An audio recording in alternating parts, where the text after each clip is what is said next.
पति पत्नी और वो। पति अभी नहा ही रहा था कि तभी फोन पर मैसेज टोन बजी। पत्नी मोबाइल के पास ही खड़ी थी, उसका ध्यान फोन की तरफ गया। उसने सहज ही फोन उठाकर मैसेज पढ़ा, हाय गुड मॉर्निंग डियर। किसी बेबी का मैसेज था। पत्नी सोच में पड़ गई कि अब यह बेबी कौन है। तब तक पति भी नहाकर बाहर आ चुका था। पत्नी उसे किसी बेबी का मैसेज आया है बताती है। पति मुस्कुरा देता है, फोन उठाकर उस मैसेज का रिप्लाई करता है, hi baby how are you, और अपने काम में लग जाता है। इस रिप्लाई को भी पढ़ती है। अब हर पल पत्नी के दिमाग में यही विचार कौंधता रहता है कि यह बेबी कौन है। शाम को पति जब घर आता है तब पत्नी उससे पूछती है, यह बेबी कौन है। पति जवाब में सिर्फ मुस्कुरा देता है और फिर से अपने काम में लग जाता है।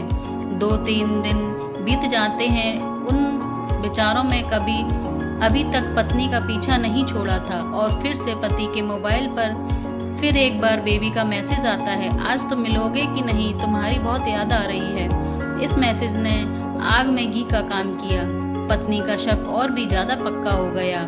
बीच बीच में ऐसे मैसेजेस का आदान प्रदान होता रहता और पत्नी के मन में शक की जड़ें और गहरी होती गईं। पति पूछने पर भी जवाब में सिर्फ मुस्कुराहट के अलावा कुछ नहीं कहता। यह शक गुस्सा बनकर तब ज्वालामुखी की तरह फट पड़ता जब एक दिन उसे अपने पति की जेब से सिनेमा की 2 टिकटें मिली। पत्नी अपने पति से बहुत झगड़ती है। पति उसे समझाने की कोशिश करता है वह, लेकिन कोई भी बात सुनने को तैयार नहीं होती। पति को भी उस पर गुस्सा आ जाता है और यह झगड़ा और भी ज्यादा बढ़ जाता है। गुस्से में पति घर से बाहर निकल जाता है। पत्नी का गुस्सा पति से कई गुना ज्यादा है। तुरंत वो अपना सामान पैक करती है और एक चिट्ठी लिखती है कि मैं मायके जा रही हूँ हमेशा के लिए। पति का घर छोड़कर चली जाती है।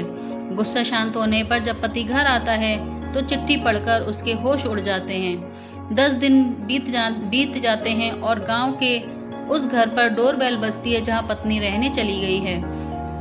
पत्नी दरवाजा खोलती है। दरवाजे पर 10 साल की एक छोटी सी बच्ची हाथों में चिट्ठी लिए हुए खड़ी है। वह पत्नी को वह चिट्ठी देती है।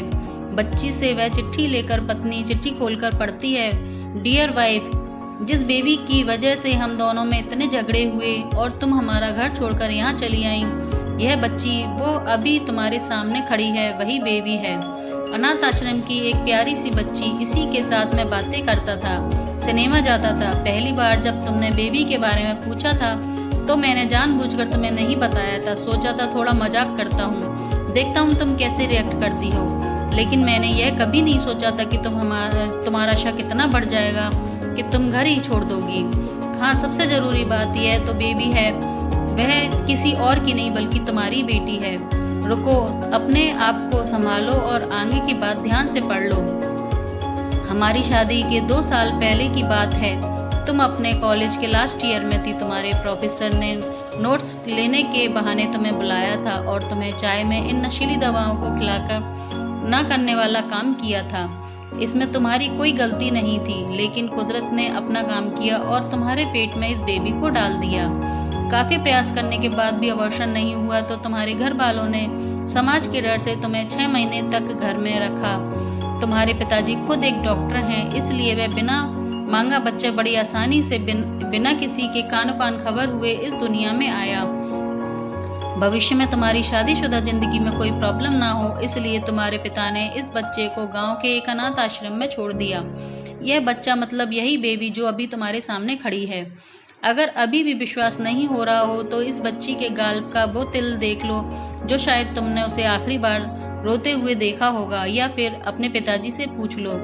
पत्नी जल्दी से उस बच्ची के पास में लेकर उसके गालों का तिल देखती है। उसका मन भर आता है, उसकी आंखों में आंसू आ जाते हैं, लेकिन अभी भी चिट्ठी बाकी है, इसीलिए वह आगे पढ़ती है। मुझे पता है अभी भी तुम्हारे मन में यह सवाल उठ रहा होगा कि यह सब मुझे कैसे पता। तो मैं बता दूं कि यह सब तुम्हारे खुद के पिता ने ही अपने मन में उठ रहे पश्चाताप को शांत करने के लिए शादी के 1 महीने पहले मुझे मिलकर सारी बात बताई थी। उन्होंने यह भी कहा था कि अगर मैं चाहूँ तो शादी से इनकार कर सकता हूँ। मैंने तो स्वीकार किया क्योंकि इस पूरी घटना में तुम्हारी कोई भी गलती नहीं थी और हमारी शादी हो गई। तुमने मुझे बहुत प्यार दिया, लेकिन तुम्हारे पिता से बेबी के बारे में जानने के बाद मैं उसे मिले बिना नहीं रह पाया। मैं बीच बीच में उससे मिलता था उससे मिलना, उसके साथ समय बिताना मुझे अच्छा लगता था। कितनी प्यारी बच्ची है, बिना किसी गलती के क्यों सजा भुगते। बस इसीलिए मैं थोड़ी सी खुशी देने की कोशिश करता था। बस मुझे इतना ही कहना था। अब अगर तुम फिर से अपने घर आकर मेरे साथ रहना चाहो, तब और सिर्फ तभी गैलरी में आ जाओ। तुम्हारा और सिर्फ तुम्हारा डियर पति। बिना एक क्षण की भी देर किए पत्नी दौड़कर गैलरी में पहुंची और रास्ते पर उसका पति खड़ा था। उसके चेहरे पर मुस्कान थी और पत्नी की आंखों में आंसू।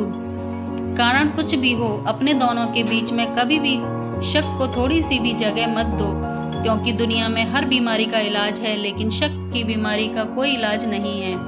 मन शांत रखो, जो भी मन में आए एक दूसरे को बताओ। इस कहानी को पढ़ने के लिए और अपना अमूल्य बेशकीमती समय देने के लिए दिल से आपका शुक्रिया।